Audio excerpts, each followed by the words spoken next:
આજે આપણે બનાવીશું ભરેલા કેપ્સિકમનું શાક। એના માટે આપણે 1 વાડકી ચણાનો લોટ લીધેલો છે અને એના જોડે જોડે આપણે બધા મસાલા નાખીશું। આપણે અહીંયા પહેલાં નાખીશું 1 ચમચી મરચું, અડધી ચમચી ધાણા જીરું, અડધી ચમચી હળદર, અડધી ચમચી આમચૂર પાવડર, स्वाद प्रमाणे मीठू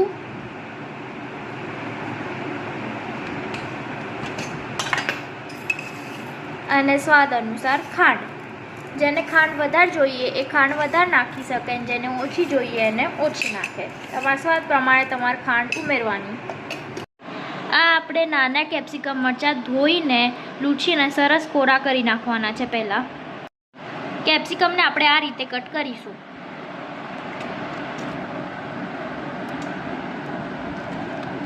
आવું થવું જોઈએ। 4 આમ સ્ક્વેર થાય ને એવું કરવાનું।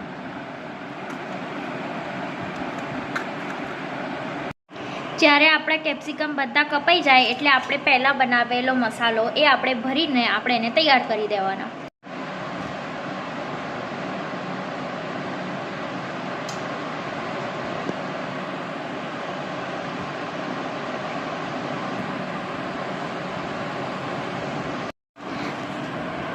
आ આપણે કેપ્સિકમ ભરાઈને તૈયાર થઈ ગયા છે।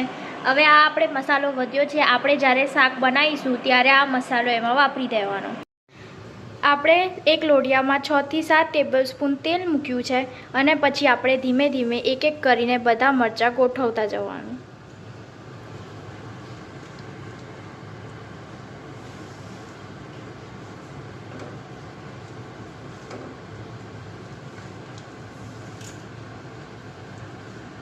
आ शाक में तेलनु प्रमाण थोड़ू वधारे ज होय।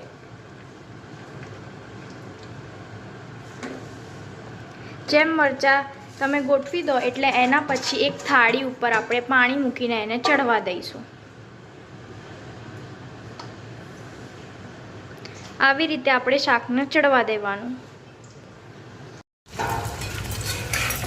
થોડી થોડી વારે આપણે શાકને આવી રીતે હલાવતા રહેવાનું।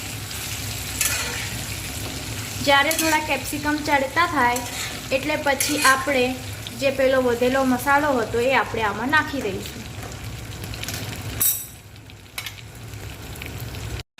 આપણા કેપ્સિકમ મરચાં થોડા થોડા ચડવા આવ્યા છે એટલે આ લેવલ પર આવે મરચાં આપણા એટલે આપણે વધેલો જે મસાલો હતો એ આપણે એડ કરીને મિક્સ કરી દેવાનો।